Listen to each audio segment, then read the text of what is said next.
Okay, we're back on the record.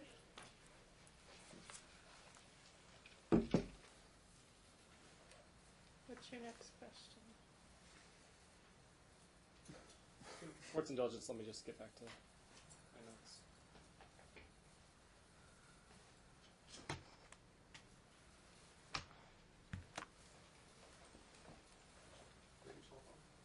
No. Oh, no, I know that already. All right, you understand that you're still under oath? Yes, sir. All right. So Brian Ulrich was the individual who was watching your daughter for a period of time? Yes. That one day I know of, probably more, because they're friends. Did he live there? I'm not sure. I know for a fact many different people would stay over there in that studio apartment. Where was this apartment at? Was this Siegel Suites? Siegel Suites 2 or 3 on Twain in Paradise. And how did you know Brian?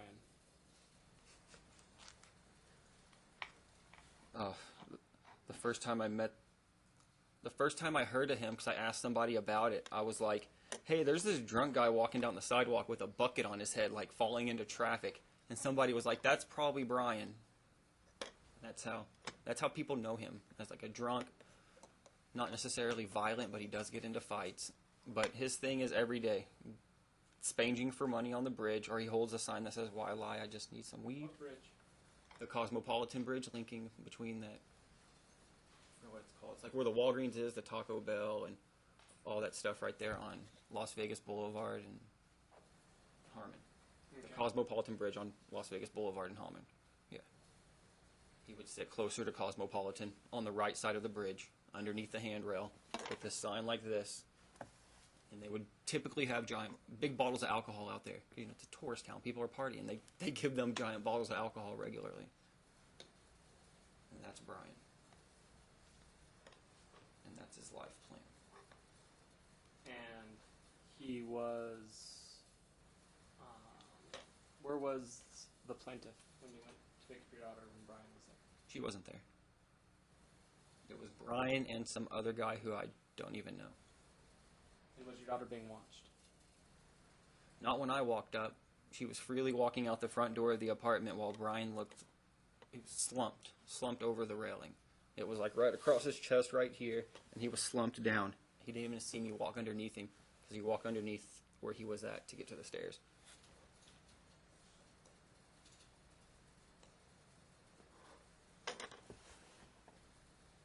Now, there was a little bit of testimony. You said that you didn't like the fact that the plaintiff was at the Siegel Suites. I wanted to clean up some of that real quickly, so I'm going to have some specific questions for you. And so just try to listen to the question and answer the question specifically. You stated previously that it's not the Siegel Suites necessarily, but the company that the plaintiff keeps with her at the Siegel Suites. Yes. What kind of company does the plaintiff keep with her when she resides at the Siegel Suites? The majority of her friend base is the homeless kids that beg for money.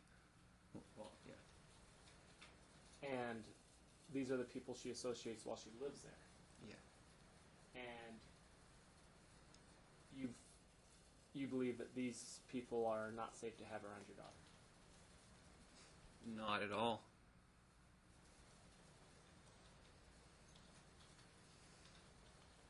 Was it your understanding that she maintained her residence at the Siegel Suites when she moved in with her boyfriend?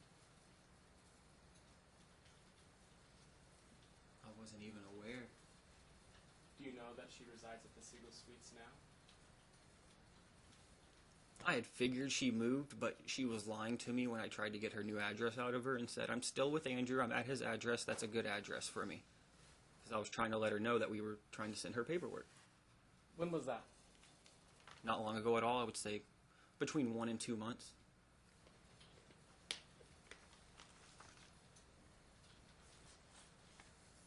There were statements that you temporarily resided in the Siegel Suites. You said for about a 2-week period?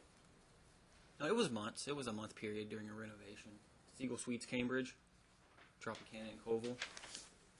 And why? What was going on that you needed to stay at the Seagull Suites for a month? I didn't want any kind of contract because I'm in my house now. I was just waiting on my bedroom to be ripped out and replaced in one of the bathrooms. That's all I was waiting on. And I paid by budget, so it took months. So there was a renovation being done, and you just needed temporary living. There was Yeah. no intent to reside there for any longer period. It was like expected to be 1 month, but when you don't want to pay $7,000 at one time, they're going to take their time.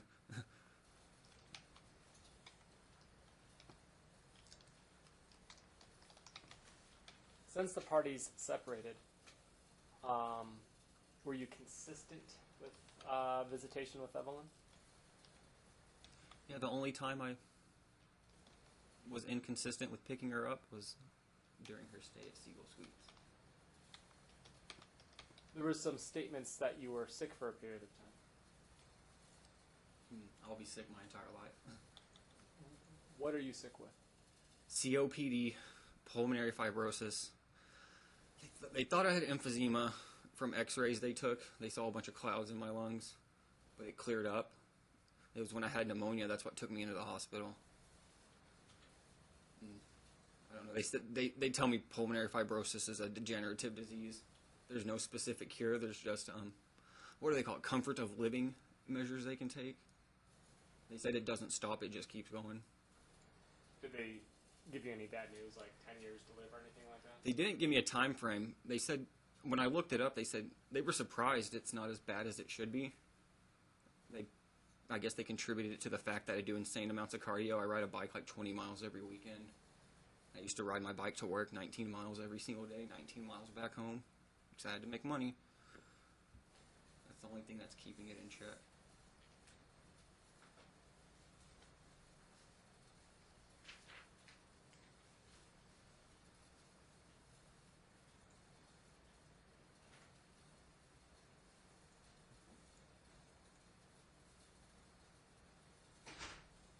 Over the last 60 days, can you tell me a little bit about the stability of the plaintiff?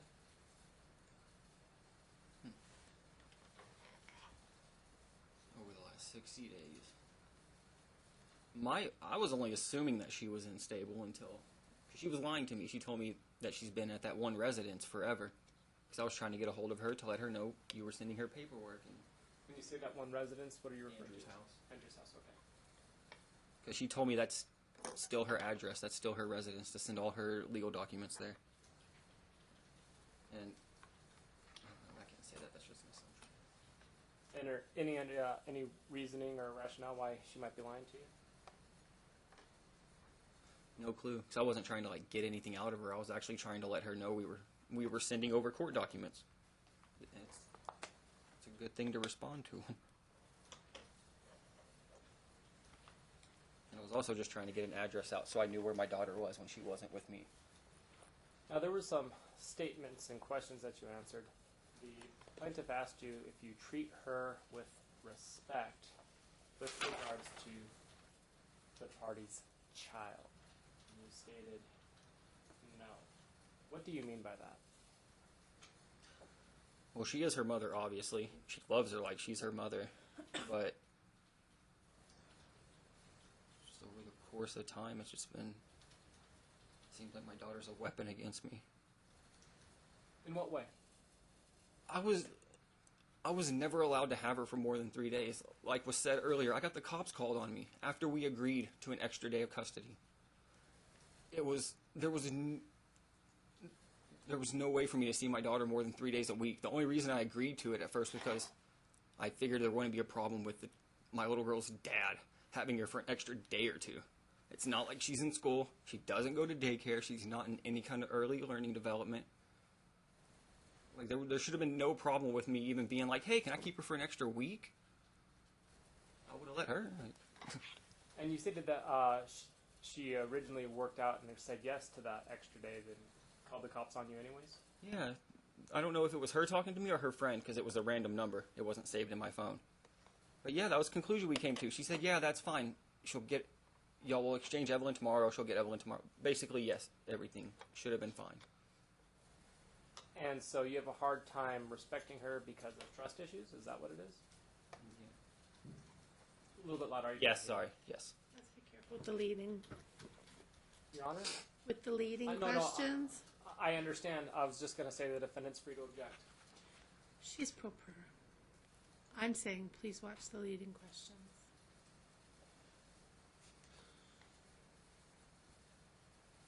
What do you think would be an appropriate timeshare for your daughter at this point, considering the history and status of the parties? I'm thinking something 70-30.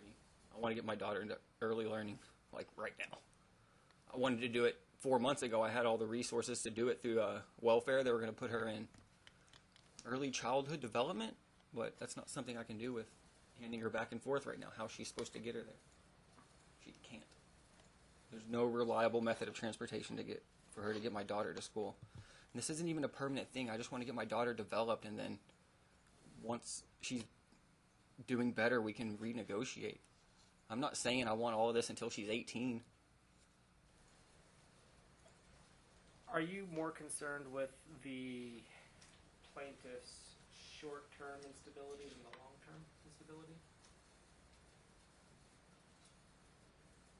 From what's going on, it doesn't seem like there will be any long-term stability. But if she became stable in the future, you have no problems revisiting the issue of custody? Yeah, if there's plenty of proof behind it, yeah. I'm in no way trying to keep my daughter momless.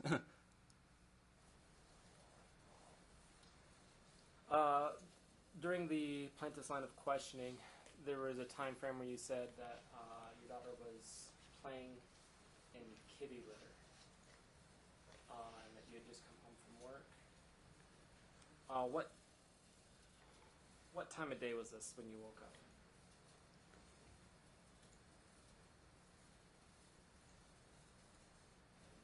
It's an early afternoon. I remember it was summer. It was blazing hot. So it had to be between like 12 and 4. And what shift did you work that day?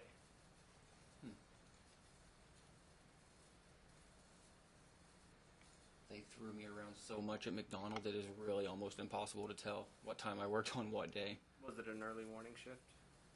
You testified that you got home from work and went to sleep.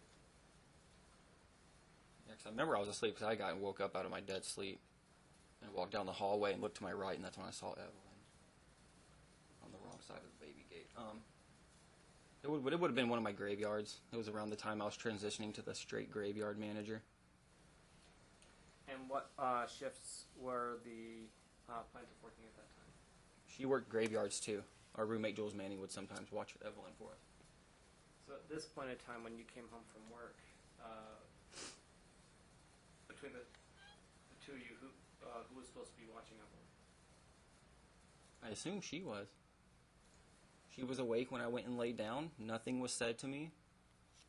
Because obviously if something was said to me, like, I wouldn't have just gone to bed and left my daughter running around the house.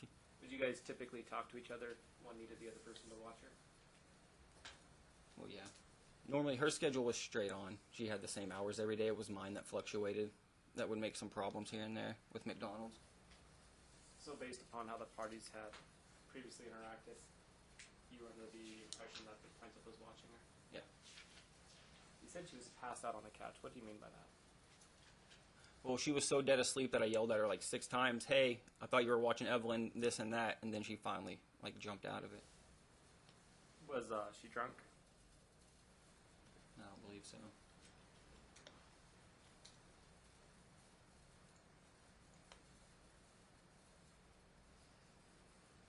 Currently, you said you have flexible hours. Yes. Approximately how many hours a week are you working? Or if it's easier to estimate by the month, that's fine too. I've worked as low as 20 hours and as much as getting a little bit of overtime, like 86 hours. Is that a 2-week period? Yeah. Our overtime isn't 8 hours a day. Our overtime starts at 40 hours a week.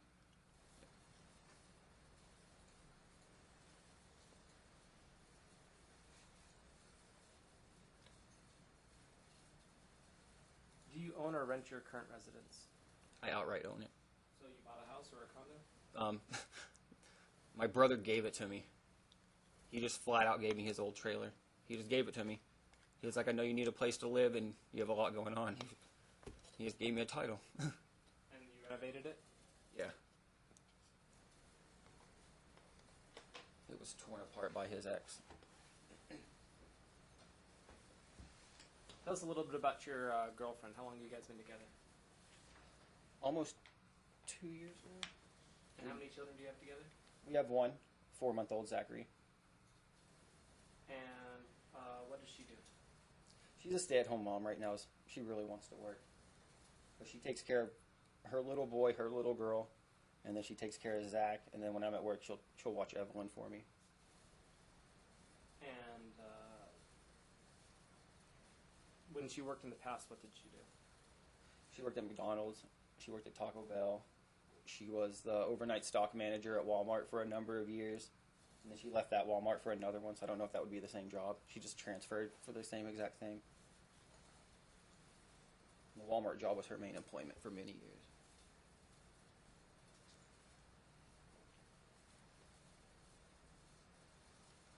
So when you stated that you had 3 residences in the last 6 months, you had a home, and then your brother gave you the trailer, and then you lived in Seagull Suites. What was the first residence? It started living at the apartment I lived at with Jules Manning and the plaintiff. And then I was there for a while.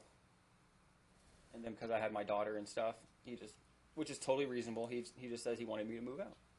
He was going to move somebody else in or just pay the rent himself because he was like, he didn't want to have to worry about like a little girl running around his house because he's a single bachelor in a band, so he's messy and stuff like that. And we just agreed to separate and move out, and that's when I went to Seagull Suites. And then from there, I'm in my permanent house, my home trailer, whatever you want to call it. And where's that located? Magic Way and Boulder Highway. Last exit before Boulder City. And how long has that trailer been in the family? About 3 years.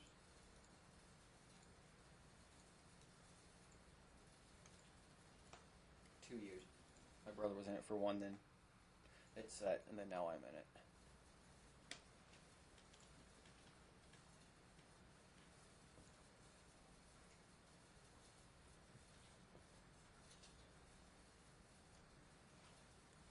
Right now, do you have any reason to believe that the plaintiff is under the influence of illegal drugs?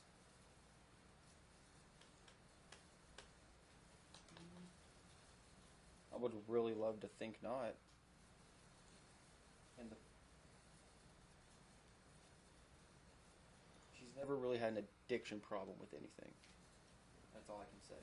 I don't know if she uses to party or anything like that. Some drugs leave your system in a day. And what drugs are those? Cocaine, ma'am. And Adderall. And other pills. When you say leave your system, are you talking about they wouldn't show up in your urine or your hair? I don't know how drug tests work. Hair's like 7 years, isn't it? And that's what y'all do. Then you probably shouldn't testify as to when drugs leave your system. What's your next question? Court's intelligence. I'm just pulling some up real quick.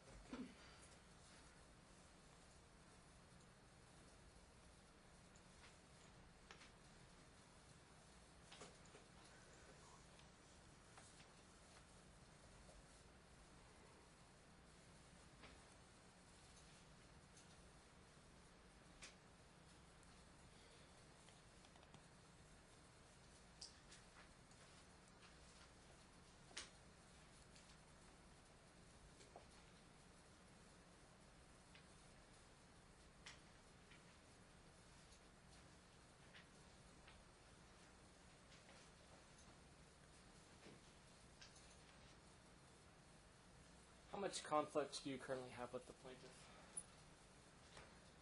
How many existing conflicts? No, presently. How's the relationship between you and the plaintiff right now? Not good at all. Why? I guess right now at this present moment, the way she's acting, I guess, is way more acceptable than it was before.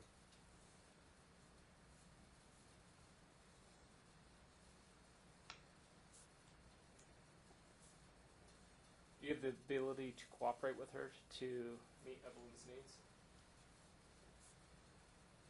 So far, requests that I have made of her have just been shut down. Like, can you?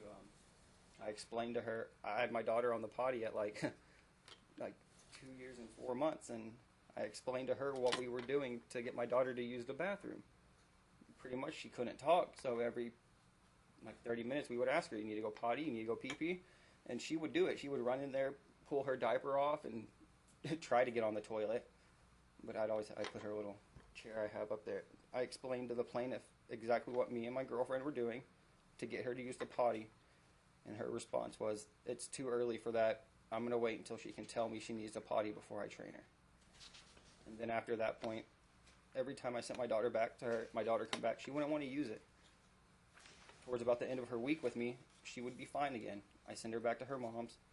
She comes back to me. She wouldn't want to use the potty. It's like everything I teach her while she's with me, she comes back and it's gone. And you tried to explain what parenting methods you're using with the plaintiff, and she doesn't respond? It was on, and it's on Talking Parents too. There's record of it. She basically tells me, no, I don't need a lie. Do you believe Evelyn needs preschool to assist with her physical and emotional development? Yeah, I want to get her into early development as soon as possible. I'm not saying she's dumb or slow, but all my other kids I'm raising right now, because we teach them all day, every day, they're so rapidly developing. It's crazy, and I can just see it so slow in my daughter. Is there any reason why you wouldn't follow through with any of the court's orders today if the court was to order you to a specific visitation schedule? I'll do whatever the law tells me to do. Ask the witness. Do you have questions? Yes, I do, Your Honor.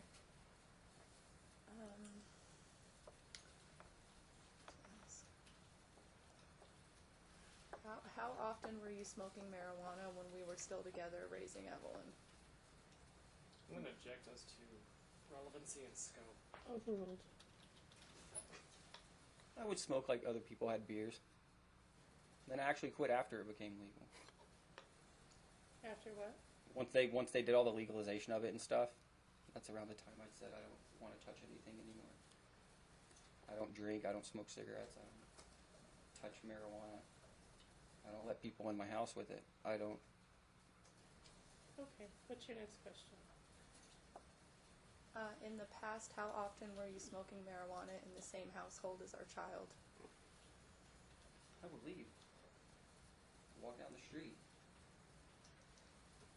Do you recall when my mother visited in the summer of 2016 and stayed with us for 3 weeks? Yes. Do you recall having arguments with my mother because she caught you smoking weed in the same room as our child? No. Do you recall being angry with my mother and locking her on the porch when she was smoking a cigarette and leaving for work and leaving our child unattended? Just yes and no, or small explanation. She's just asking if you recall that happening. No.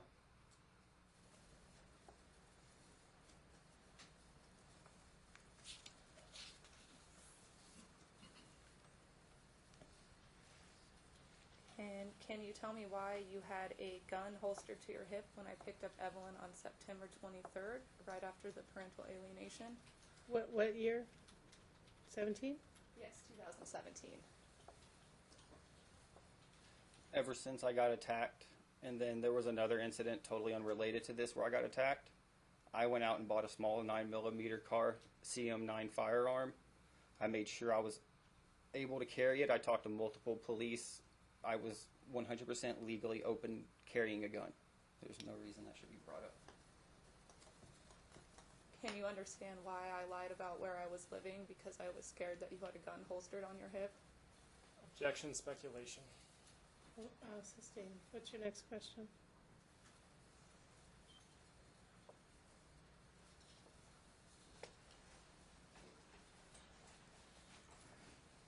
Can you tell me what Evelyn's birthday is? Man, I can't tell you most birthdays right now. I can't tell you Zach's birthday. So you can't, is that a yes Oh, or a no? no, ma'am. You No. don't know your daughter's birthday? April 24th? Is that a question? It's April 24th. What year? You know I'm terrible with numbers all the time. I do this with my own birthday. 2015. Do you remember how much Evelyn weighed when she was born? Wasn't it? Objection, relevance. Overruled. I think it was like 5'8" or 6 something. Because I was the first one to hold her, and they let me put her on the scale and stuff. I don't remember the exact weight though. I don't remember pounds and ounces. It was either 5 pounds something or 6 pounds something. Do you recall an argument we had in the hospital when I was recovering from a C-section, where you got angry with me and yelled at me for not getting up to help you change our newborn's diaper? No. Do you remember leaving me in the hospital alone for 3 days after my C-section? Yes, to go back to work. Would you say that was appropriate to do after the birth of a new child? Objection, relevance. Sustained.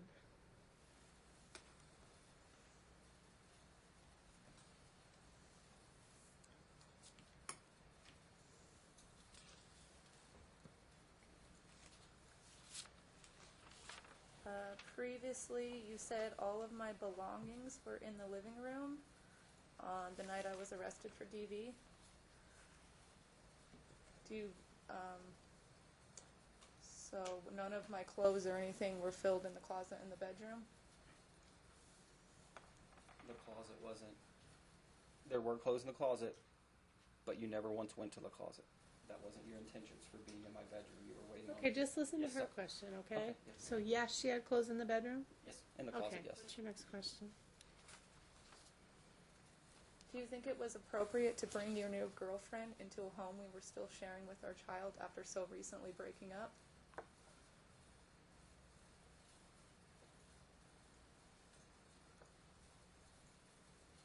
Yeah. Can you see how that could cause conflict given the Objection. situation? Overruled. Better speculation. The situation was that me and you made a. That's not speculation. Overruled. She asked if he can see. It's his opinion. So I can actually answer. And I think it was brought up at the TPO hearing. Go ahead. Just say the question again, real quick, just please. Was it appropriate for me to bring her in the house so soon? Yes, with our daughter sleeping in the room next to our room. Yes, it was Yeah, appropriate. I'm going to object. That as to was the first relevancy. question. Overruled. That was the first question. Then you asked a different question.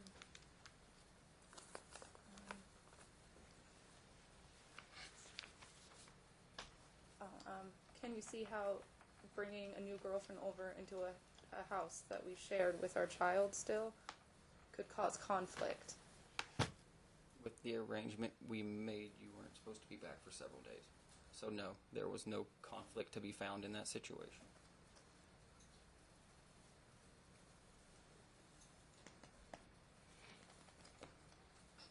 Do you think it was in the best interest of Evelyn to bring a new girl around her so soon?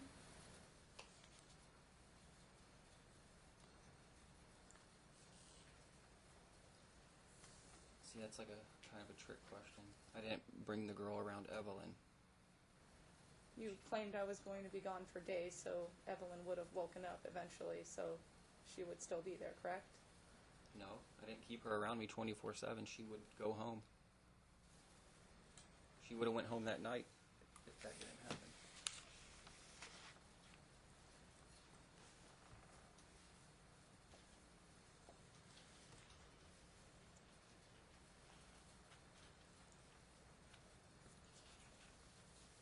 Can you tell me about the first girlfriend before Rebecca Miller that you brought around Evelyn? Objection, ambiguous. That girl was only around for like 3 Overruled. days. She wasn't around Evelyn really. One time she pushed the stroller for Evelyn. Did I catch you in the grocery store with that girl taking care of my child? I actually mentally blocked that. Oh, the time that you started screaming in the store, snatched Evelyn out of the car seat, and ran out the front Answer door? question. I did. Okay, so, and why did you end up breaking up with that girl? I met someone else. Did you find out that she was using methamphetamine? No. That's what we all speculated, but we were all wrong. We thought she was getting high at work all the time, but she wasn't. She was just emotionally unstable. Sorry, that's not something to laugh at. But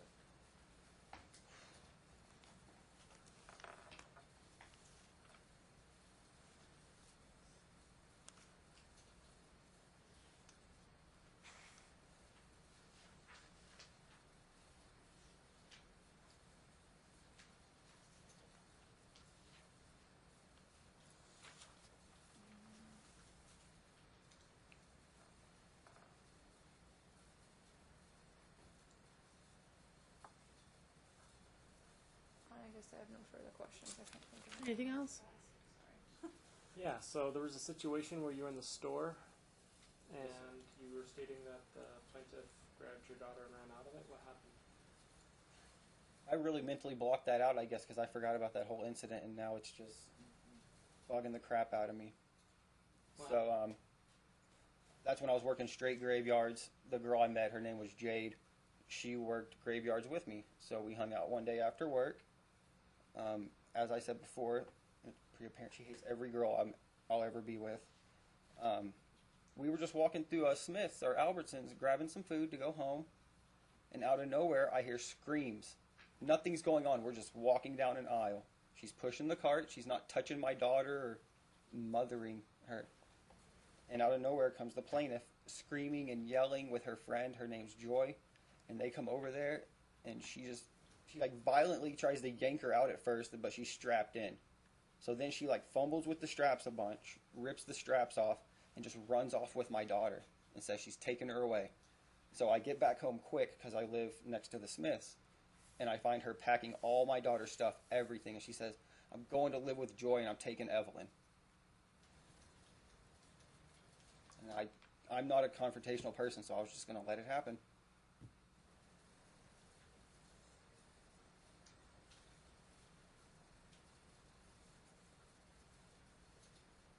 You mentioned there was another incident which led you to engage in open carry of a firearm. What was the other incident? Oh, man. I went and cashed my first paycheck because we didn't set up direct deposit for me yet. And I was actually on, is that Tropicana in Paradise, Czech City? I literally just walk out the door and I don't know what I got hit with or what even happened. I just got click, and I was out. And a $1,300 paycheck, like, I don't even get paid that much normally. I had a bonus. Like, yeah, and they took my money, they took my wallet, they took my backpack with my new phone, they took my laptop.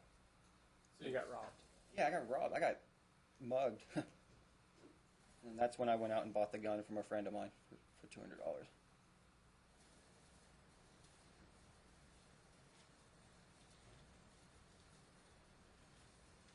What's the highest level of education you've attained? I think it was just 10th grade. You didn't graduate high school. No, I quit school and went into computer work. And you state that you're not too good with numbers. It's mainly like birthdays and remembering dates. Do you write that stuff down typically? Yeah, now there's alerts in my phone for everything. I even have an alert for my own birthday a week ahead. I literally missed my own birthday this year. My girlfriend had to remind me. I do too much right now.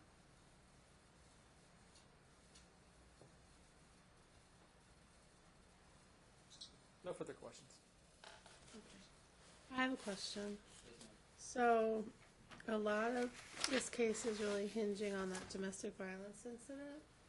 So, can you tell me one more time what happened? You want the entire story of the events of the night, or?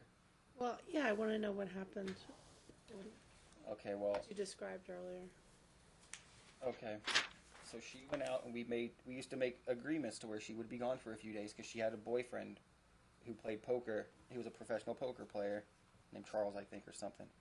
And she was supposed to go hang out with him because we had done this previously too, where she would go hang out with her boyfriend and I could bring my girlfriend over for the nights. But for some reason, she showed up unexpectedly later that night while me and my girlfriend Rebecca are sitting on the porch. And we just thought it was really weird. We didn't even know it was her. And then Rebecca goes inside before me. I was smoking a cigarette then. and she goes into my room. You know, I don't hear any noise, nothing. So I follow her probably 30, 45 seconds later. And for some reason, Tiffany's sitting there in my doorway, facing to the right, unloading all of her stuff on my dresser for some reason. So I don't know what putting her stuff in my room has to do with her clothes in my closet. But when I went to walk by her, she was right here. And I'm just walking by her, never touched her, bumped, nothing. I'm passing her, and it was almost like when I got mugged. I wasn't expecting anything to happen. It was just side of the head, my vision closed in, and then I spun around in a circle, and I just fell on the floor. And then I heard her say that now she's going to go after my girlfriend. And my girlfriend's 5'2", weighs 99 pounds, a little Korean girl. She's only 26. So obviously I'm going to defend her. The plaintiff would beat the heck out of her. She's little. And so I step up between them and just kind of, just like a brace. Because I know you get in trouble if like you grab them or do stuff. So I just do this. And I'm like, get back, get back. And so she couldn't make it to Rebecca. So she picks the bottle up again, takes off the foam sleeve that was on it, and throws it. And it hits one wall, two walls, and it comes back down. And those pictures are all in the police report of the bottle, the holes in the wall. And then at that point, that's when we looked for Rebecca's phone. We found it totally destroyed. It had made contact with my TV screen somehow and just split apart. So I give Rebecca my phone. She starts calling the cops, and I'm kind of just staying in my hallway because it's a long hallway from the living room where she stayed to my bedroom, just kind of trying to make a barricade between them. And I have a video of it too. She says, "What? Are you scared? Yeah, I'll beat that bitch's ass again. I'll do it again if y'all don't leave." And then she started asking us to leave. She says, if y'all leave, I'll just go to sleep and forget this happened. And at that point, the cops were called. I told Rebecca to just come outside with me at best, just leave. We went down the stairs, across the way to the next set of apartments and sat on their stairs, and just waited for the police. When they got there, she immediately just admitted to everything. So when did Rebecca get hit? I got hit. I spun around to the floor. She yelled something. I stood up. I pretty much made it an impassable path for her to get to Rebecca because she was trying to get like hands-on physical with her. And when she couldn't get past me, that's when she got the bottle again and threw it. And it actually bounced off two walls and then just like got her like right in the back right of her head. She decided not to press charges. So you said there was a foam sleeve on it? What kind of bottle was it? I'm pretty sure it was sky blue. It was about that big, 750 milliliter bottle. And it just had like a foam koozie thing on it like that. Not like a big pad thing, just like that people put on their beers sometimes. Uh-huh. Yeah, that's what was on it. And so she took that off and then threw it. So was the bottle, did you keep it in your room? No, How did she have it? The plaintiff acquired it somewhere throughout that night. They said that's what she was drinking out of, just the bottle of vodka. She was just drinking out of it throughout the night. I think that's how she became so inebriated. Okay. Any other questions? Following up on what I just asked? A lot of his story is like very inaccurate. No, any questions?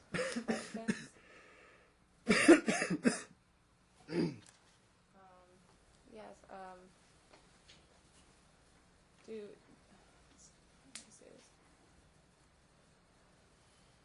Do you recall chasing me around the apartment and taunting me, telling me I was going to go to jail?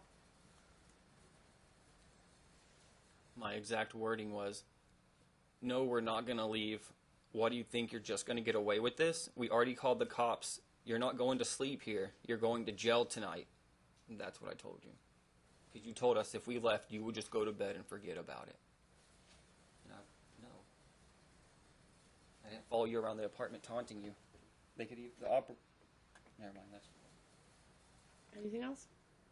I mean, every time I ask him, Anything? he lies, so I don't Okay, know well, what to that's say, not so I the guess point. no. Any other questions? No, Your Honor. Anything else, counsel? Following up on what I asked. No, I'm going to keep it within scope. In regards to the that incident.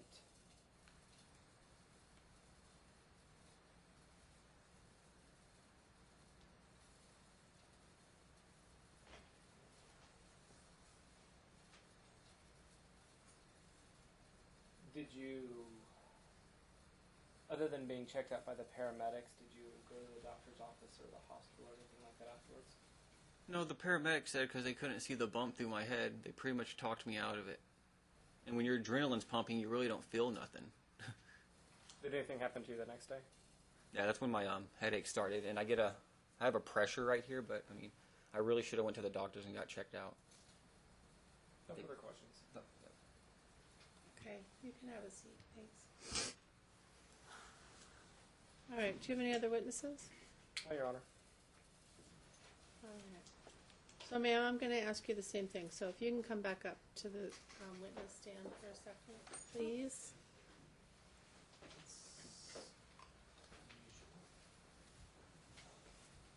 So I'm going to ask you about that night, too. So exactly what happened?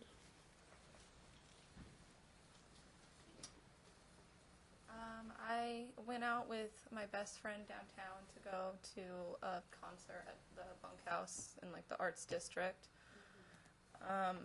My friends were drinking a lot, and I had the bottle of vodka. It was from Thanksgiving. It was like a Christmas bottle, and my friends wanted to drink, and I was barely drinking. I was mixing my shots with mostly juice while they were drinking because I didn't want to get super drunk because I knew I had to come home and take care of my daughter the next day. When I came home, my friend dropped me off, and his new girlfriend was still there, and I mean, I was upset about it, but I mean, I definitely did overreact. But I went into my room. All of my belongings were still in the room. We were still sharing the room. I went in there originally to get pajamas so I could go to sleep. And I mean, I lost my temper clearly, and we started arguing, and Joshua trapped me in a corner, and I was holding the bottle, and I struck him in the head with it to get out of the corner. And he still wouldn't let me go, and I chucked the bottle at one point across the room, and it hit Rebecca in the back of the head. And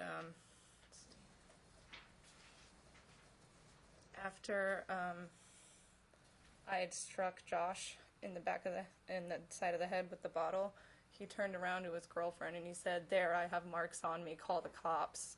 And then after that, he was taunting me, like chasing me around the apartment, telling me I was going to jail. And at one point, him and his girlfriend went outside, and I locked the door to, like, separate us, because I didn't want, like, anything else to occur. So I locked the door to wait for the cops, because I didn't want to fight with him anymore. So that was my way of, like, stopping anything else from happening, because I knew it was already a bad situation. So I just sat there and waited for the cops after that. So explain to me how you had the bottle. I don't understand. You said it was a Christmas bottle, so it was a gift or something? Yeah, it was a gift from my friend. She So brought where over. did you keep it? In the kitchen. All right, so how did it get in the bedroom? I took it downtown with me, and me and my friends were drinking out of it, and there was still a bunch left in it when I came home, so I brought it home with me to put back in the kitchen. Oh, you carried it where? Yeah. Into the bedroom? Yeah, I still had it. And you went into the bedroom to do what? Change into pajamas. I had like a dress and heels and stuff on, so I was changing into pajamas to sleep. So when you went into the bedroom, was anybody in there? No. So what happened? So then did Dad come into the bedroom after you were in there?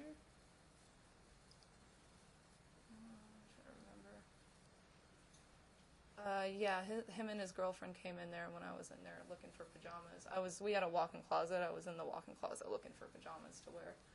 And you were holding a bottle while you were looking for pajamas? I had set it on the dresser next to my purse because I hadn't put all my stuff away yet. I had just gotten there. All right. So then what happened? Me and Josh started arguing because his girlfriend was there and I was upset about it, and our child was sleeping in the room next to that room. And I asked him multiple times if she could leave. I didn't ask for them both to leave. I just asked for her to leave having a new girlfriend and me in the house asking for problems, in my opinion. And I asked him multiple times nicely for her to leave, and he refused, so we started a fight from there. And he started screaming at me and trapped me in the corner, and that's when I hit him. What corner? Like there was like the walk-in closet, and then there was like a corner right here in the room. But he trapped me in like after I tried to come out of the closet. So where's the dresser? Where you put the bottle? The dresser's on the opposite wall. It was a relatively big room. Okay, so you housed you in a corner. You said you put the bottle on the dresser. So how'd you get the bottle if you were in the corner? I mean, I honestly don't remember. Everything happened so quickly that night. So you're saying that Dad had you trapped in the corner? Yeah, at one point he did. I remember that's why I ended up hitting him, because he wouldn't let me go.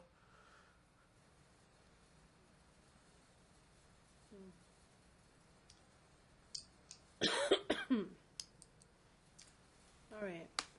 Couple Did you? questions? I want to see if she has any first. Do you want to follow up on anything else regarding that incident that I didn't ask you?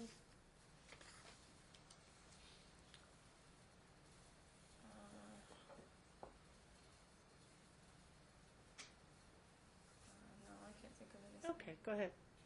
First, were you drunk during this incident? I wasn't drunk. I was like maybe a little buzzed, but I definitely wasn't drunk. I wasn't drinking like to the extent my friends were. Did you drive home? No, I don't have a driver's license.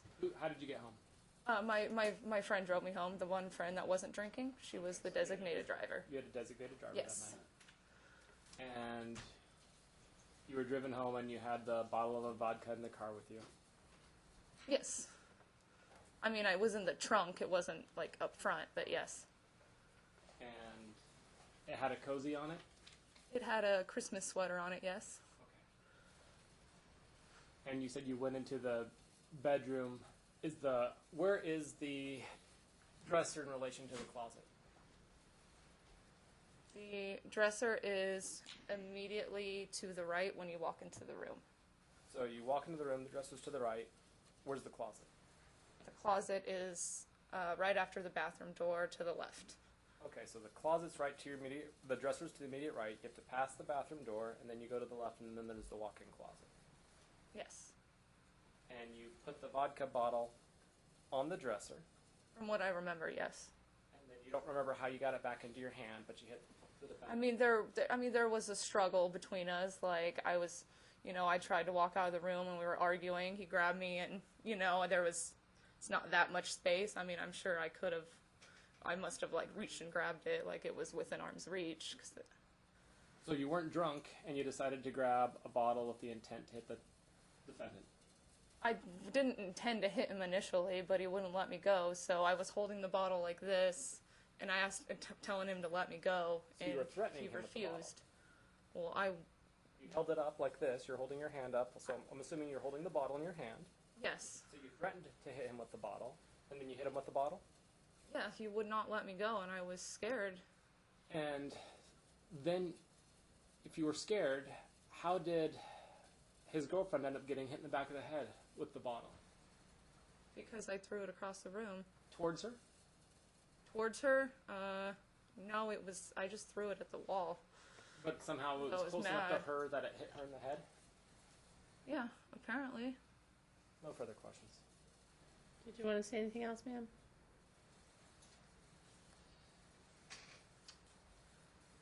I mean, at the time of the incident, I felt like I was defending myself, and, I know that it was wrong the way that it ended up turning out.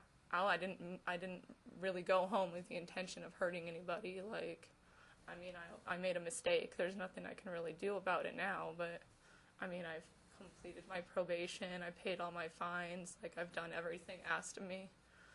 So, I mean, there's nothing else I can do about it now. What did you plead no contest to exactly? Domestic battery, I believe. And what did you have to do as part of your agreement? I had to do 40 hours of community service. I had to take 20 domestic violence classes, and I was on unsupervised probation for a year, and I had to pay a probation fee every month, as well as a fine when I first got out of jail. Okay, so you took the 20 classes, Yes, I did. and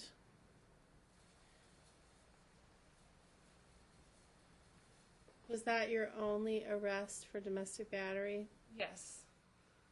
I did find out that, after taking those classes, I talked to my counselor and stuff a lot at the time, and he's the one who, made me realize that Joshua was abusive, emotionally abusive throughout our relationship, and I wasn't aware. I didn't know that fell under domestic violence. And that's something I learned in those classes. So I'm actually kind of grateful I got to take them. They actually helped a lot. Okay. All right, thank you. You can have a seat.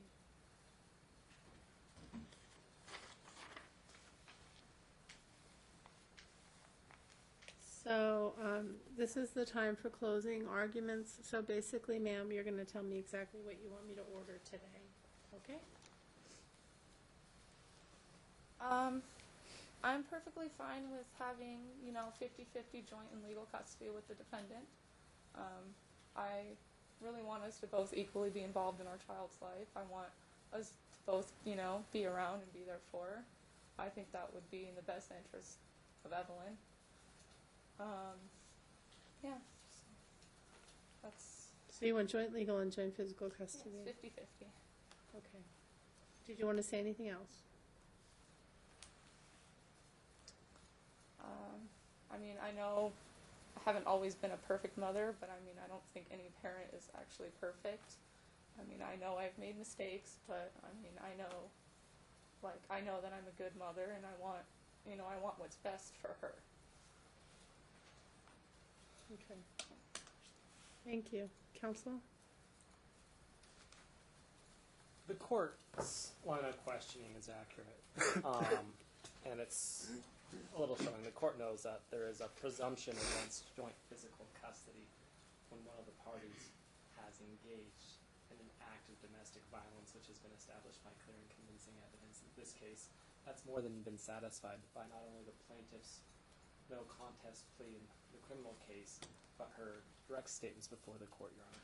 Not only did the plaintiff admit to grabbing a bottle and attacking the defendant with it, striking him across the head, Your Honor, which anywhere can be, slight discomfort to lethal, but then proceeded and attacked his girlfriend by throwing the bottle at her and also striking her as well. The fact that it hit the wall before bouncing and hitting it doesn't rebut the fact that he would only be throwing the bottle in the general direction with the intent to attack her as well.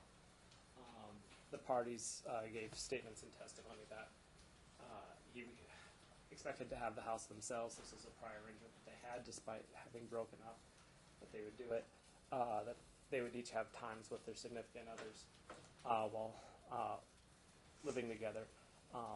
But this more than satisfies not just standard domestic violence. And we hear the term, and it's sometimes overused in family court. Oh, he pushed me, we yelled, we got in a fight, she slapped me, he dumped water on my head. And those are a lot of what I'd consider lesser acts of domestic violence. But this is a significant, substantial act, Your Honor. This is attacking somebody with what amounts to a club, a deadly weapon.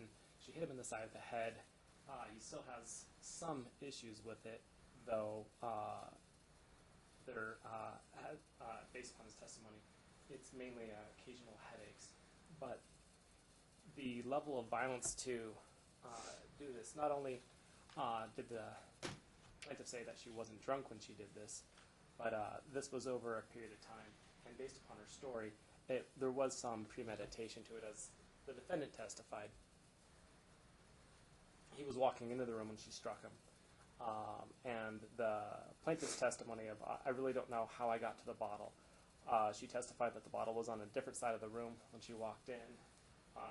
She said she placed it on the dresser and she was in the closet. And how she would get the bottle into those facts and circumstances doesn't add up, and she was unable to satisfactorily address that issue to the court. Moreover, the fact that she removed the cozy from the bottle when she threw it with the intent to remove any padding shows that there is an additional intent to cause harm and injury by making sure that the bottle was as dangerous as possible when thrown. In addition to the other issues that the court should be considering, the parties have had issues with how they communicate with each other. But since that time, the parties have been able to work with each other for the exchanges.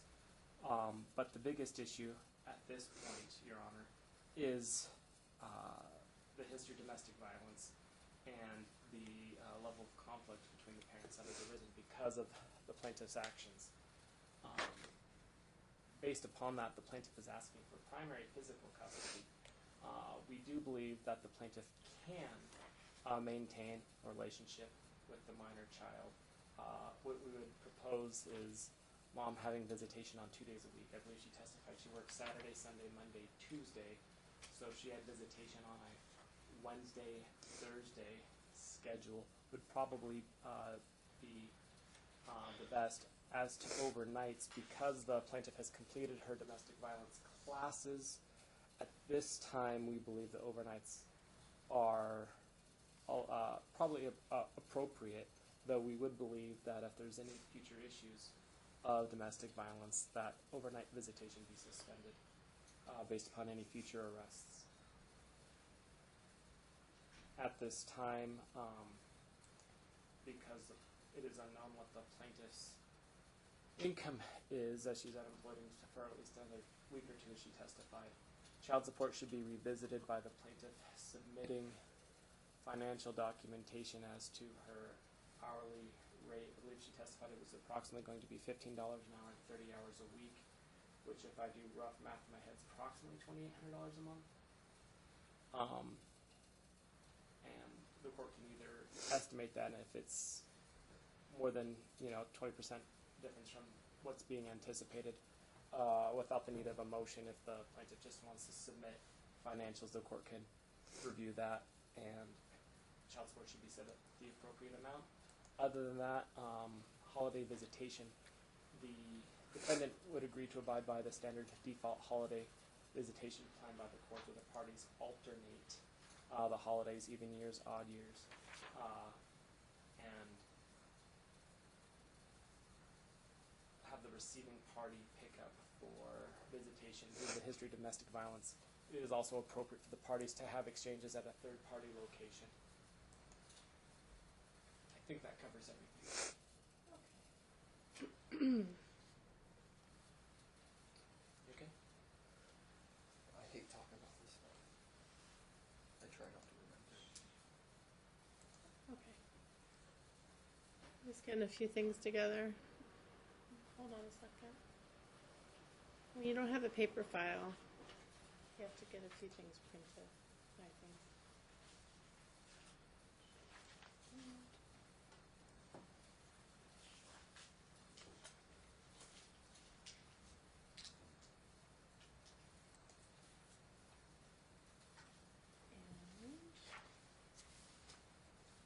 All right, I'm just going to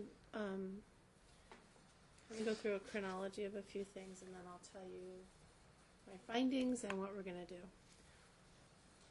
All right, so after the domestic violence incident that we talked about, Dad filed for a TPO. That was filed on December 2nd, 2016. After there was an initial temporary TPO, there was a hearing. And that hearing was on December 8th, 2016. Well, actually, wait a minute.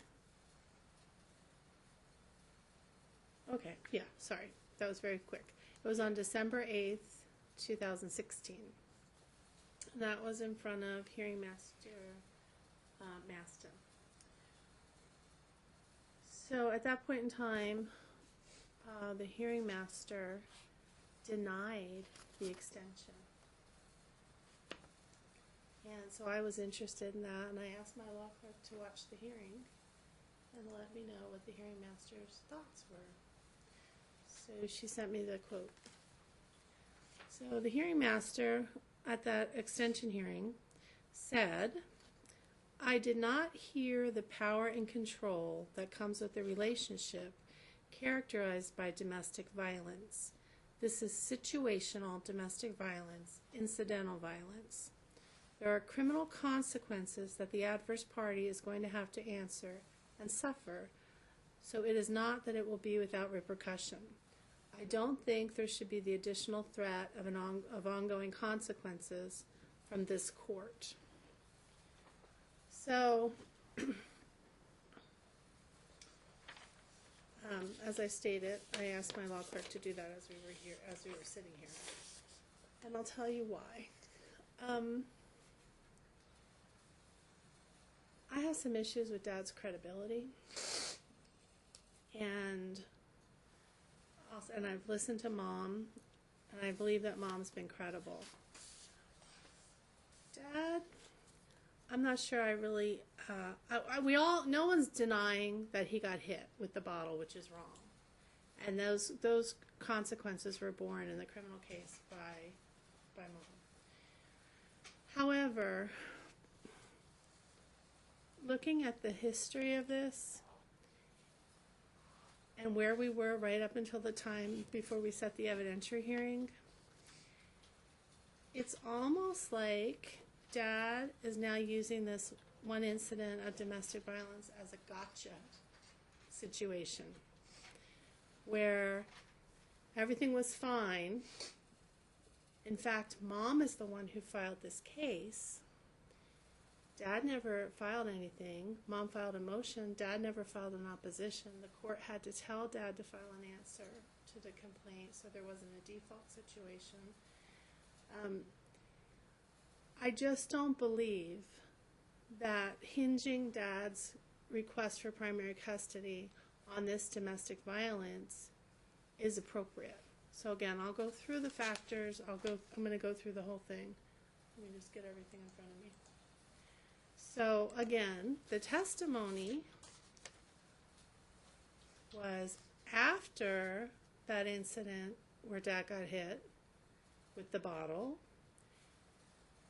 The TPO was denied. I just put on the record what that court decided. Dad did not appeal the denial of the temporary protective order. And then in fact,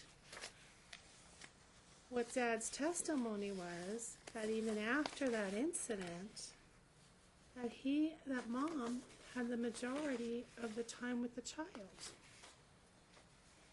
So even after that happened, it was not as if he was so concerned that Mom was a domestic batterer that the child could not be with her. In fact, he testified that there was a period of time where he did not see the child for whatever reasons.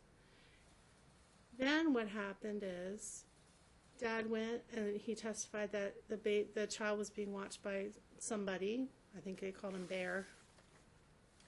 And then he did not like that situation.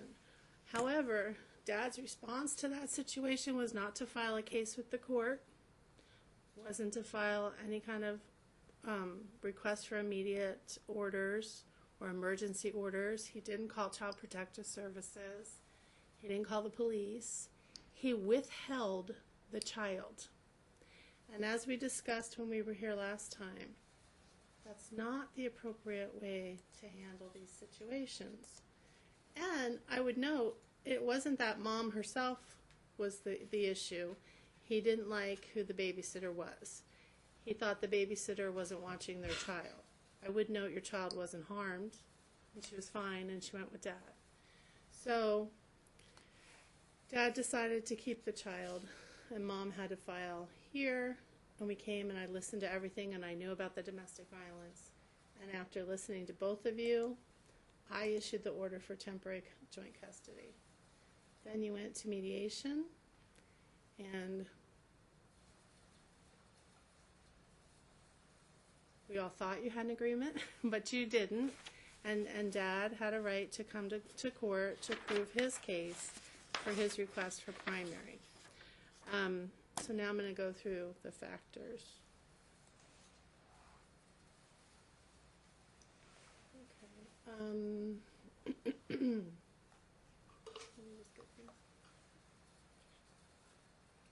So which parent is more likely to allow the child to have frequent associations and a continuing relationship with the non-custodial parent? Well, the testimony that I've heard so far is that when the child was primarily with mom, she wanted dad to visit and allowed the visits. The testimony I heard from dad, well, the situation that we heard through the motion hearing was that dad withheld the child when he decided that he did not like who the babysitter was. So this factor weighs in favor of mom. The level of conflict between the parents, well, I know that dad admitted to not treating mom with respect, and I think he's accurate. The things that he puts in some of those messages are just not necessary. So, yeah, there's conflict. And I would also say that the hearing master noted that that situation that night of the domestic violence with the bottle incident, that it wasn't a good idea to have that sort of situation, you know, having two women in the same house under those circumstances probably would cause some conflict between the parents. So yeah, there's a level of conflict between you guys. The ability of the parents to cooperate to meet the needs of the child. I think you have been cooperating. I mean, I know dad testified something about potty training, but honestly, that's not anything to the level that you're not cooperating. It seems like you just didn't have the same idea. You couldn't agree on something. So I think you're going to be able to cooperate to meet the needs of your daughter. Mental and physical health of the parents. There really wasn't anything about mental health from either one of you. Dad has a physical health issue with his lungs, but there was no testimony that that would affect custody. The physical, developmental, and emotional needs of the child. We didn't really talk that much about her, although Dad did testify that he thinks that she's a little developmentally behind the other children that he cares for, and that he wants her to get into some sort of preschool atmosphere that would help her. So we have to talk about that. The nature of the relationship of the child with each parent. We didn't really talk about that. I'm sure she's close with both of you and loves both of you. I know you both love her. The ability of the child to maintain a relationship with any sibling. She has at least one sibling because dad has the new baby. So that's obviously she needs to spend time there so they can bond. A history of parental abuse or neglect of the child or sibling. There really wasn't anything about that was shown. Now we talk about domestic violence. So whether either parent or any other person seeking custody has engaged in an act of domestic violence against the child, a parent of the child, or any other person residing with the child. So we all know that there was an act of domestic violence by mom, although she does say that it was in self-defense. The bottom line is she pled no contest, so there's a conviction. However, mom also alleges that dad became physical with her a few days ahead of time and she had called the police. We all acknowledge she called the police, and her allegation was that dad strangled her. When she asked dad on the stand, did you ever get physical with me? He flat out said no. And then later, he talked about pushing her down on the bed that day. So, to me, I think he was very guarded and defensive with his testimony. And I do believe that they at least had a struggle. I don't know what happened that day, but that's what I'm finding from the evidence. Now, we need to go into this a little bit more. Let me find my place. Okay. So, we know the domestic violence occurred, and we know that just gives rise to a presumption. Now, to overcome the presumption, I have to be certain that things have changed, that there's not an ongoing threat. Mom took her 20 classes. She did her community service. She paid her fine. So, and she also showed some insight into what's going on. I agree with the hearing master who made the specific finding that she does not think that this is a power and control issue, that this was incidental, not incidental, let me get the right word. No, she did say incidental. Situational domestic violence, incidental violence. I agree with that. I think it was situational. I do not think that there's an ongoing threat of domestic violence. Again, I'm noting there was no TPO that was granted at that extension hearing. And obviously getting hit with a bottle is serious, so you would think that a TPO would have occurred, but after listening to what everybody said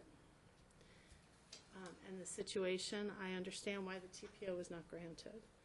Again, I can't ignore the fact that after the TPO was denied, Dad still allowed Mom to have de facto primary custody. And he did not exercise all his time with the child.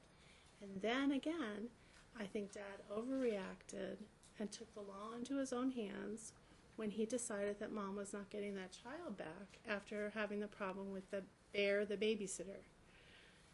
And again, Mom's the one who came to court. Dad did not seek court intervention. The court had to tell Dad to file something. Presumably the parties had reached an agreement, and then that fell apart. So here we are. There's really been no showing that it's in the child's best interest that either one of you have primary custody. I believe still that joint custody is the best situation here. You both made mistakes. I think you've probably both done the best that you can. And I know that you love your child very much. But my finding is that it's in her best interest that you share joint legal and joint physical custody. And just for the record, after listening to both of you and telling you that I think that Mom was credible, I'm not finding that Dad was credible on some of those descriptions that he gave of what happened. I can't determine who the primary physical aggressor was. But we all know that Mom got in trouble because she hit Dad with the bottle, and she admitted it. So I just want to be clear, any presumption that Dad should be the primary custodian from that one incident, I believe that that's been overcome by the evidence. So at this point in time, with the joint custody arrangement, I know the temporary arrangement was week on, week off. Is that what you two wanted to do, or did you come up with something different on your own? Was your parenting agreement a joint arrangement? It was a 3-4 day split where he would pick up. Okay, so I guess my question is, do you want to stick with a week on, week off, or do you want to follow what you guys agreed to in theory, or do you want to try something else? I'm okay with the week on, week off. Okay. I mean, up until she starts school. Obviously. When it would have to change, yeah. Or though it could stay. It depends where you guys live. Yes. What's Dad want to do about the time Your Honor, share? Just for simplicity, I think a 4-3 split with school where Dad's at would make the most sense. With Dad having the 4 days, and I'd probably say that Dad having Sunday nights through Thursday nights would be the most appropriate based upon the travel and school needs of the child. Okay, first of all, Does that make sense? it does, except we're making some assumptions. Well, I'm making some assumptions based upon About Mom's school. testimony that she doesn't have a vehicle. Okay. But the parents haven't agreed what's going to happen, where she's going to go, if she's going to go to school right now before kindergarten, right? How old is she? She's only 3. Yeah. So when you say school, you're talking about some sort of preschool program, right? I'm talking about this is to be a final order and should be lasting the next few years, which would include preschool, kindergarten, 1st, 2nd, 3rd, 4th grade. No, they have to remediate before school starts. Not always, and if you plan.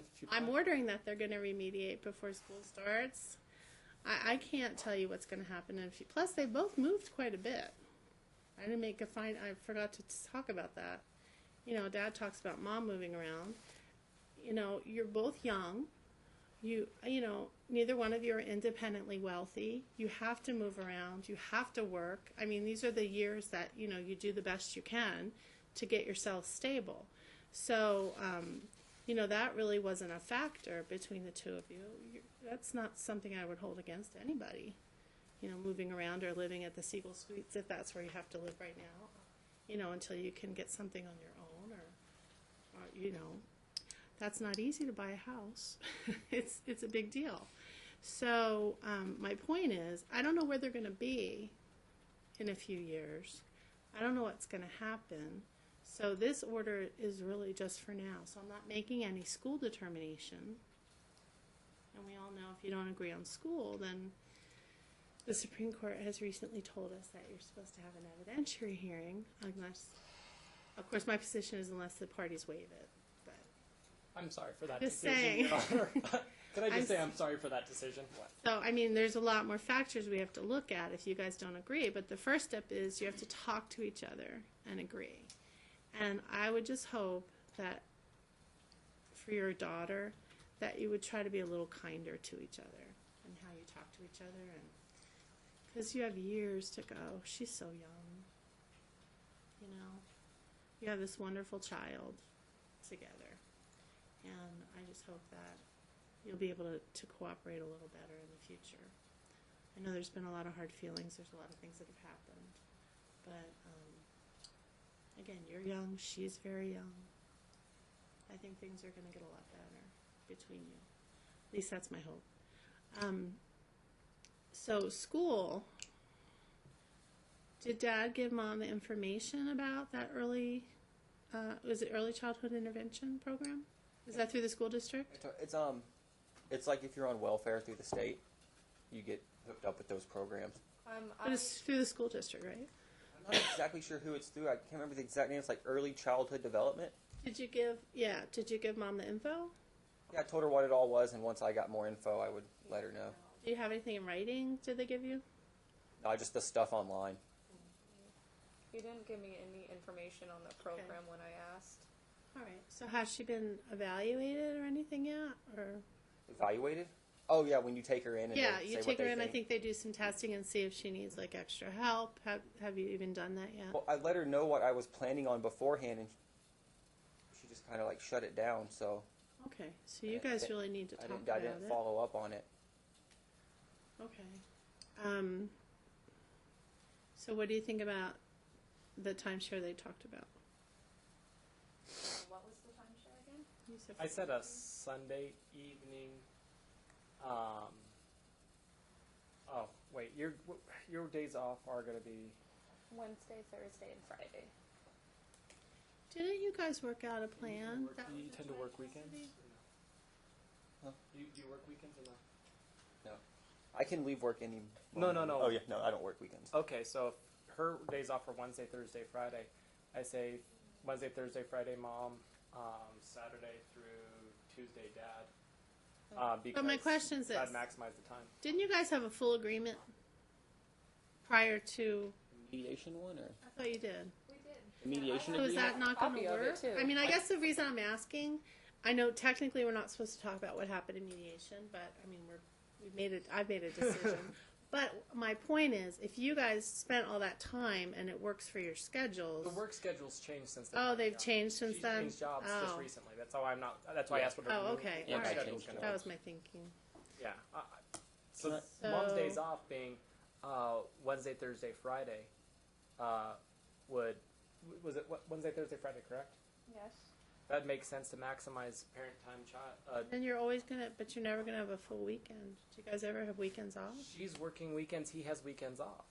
Which right now, until her job changed, that would maximize her time with the child. Is that accurate? I mean, I guess so, but I mean, he's trying to get an extra day with their child that's not equal. Okay. Well, here's what I'm going to do. I'm going to keep my order in place, the week on, week off. You guys need to talk to each other. Okay. And you can always do whatever the two of you want to do. The orders are only in place when you can agree, and it's to give some finality and something for you to follow. But if you agree as parents to a different schedule, great. I mean, that's up to you guys. Did you have a holiday plan in there that we could utilize? Or versus, did you change your holidays or just do something I think we agreed on default and mediation. default just for what we have? Okay, so then we'll just give them the department holiday Like schedule. even year, odd year, it said, I think, how they had it set up. In mediation, he gave me all the holidays with the exception of Father's Day, and we'd switch every year for Christmas. That's what we agreed to in mediation. Well, we'll do the default We're gonna do schedule. the Yeah, default. Yeah, that's fine. that's a little more fair to both of you.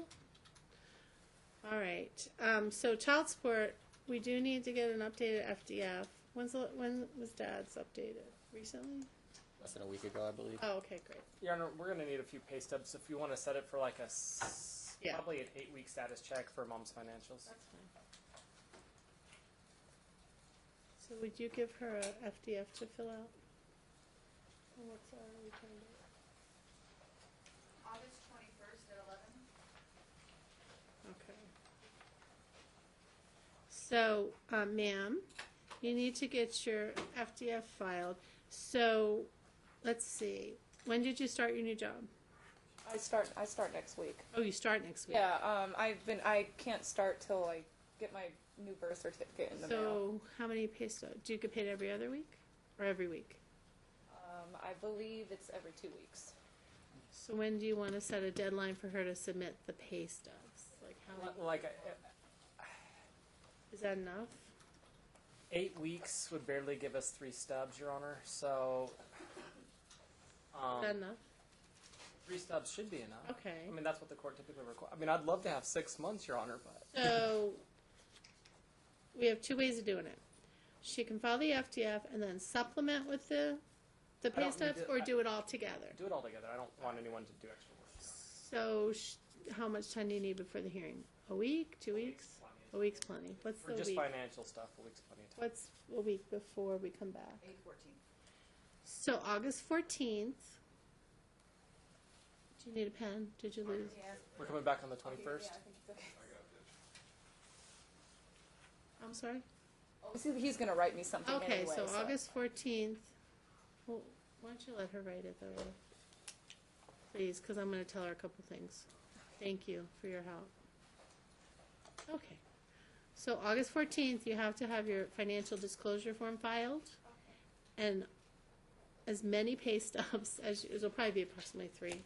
As many pay stubs as you have from your new job, attach those. Okay. Make sure you don't have any social or security number or anything that people can see Okay. before you file it, all right? So we have the return date for child support, okay. You know, again, I know you're both working hard, and I know it's not easy, and I just really hope that you're able to talk to each other a little more in the future, because you have a daughter together. So, with that, we'll see you when we come back for the child support. Thank you, Your Honor. All right, thank you.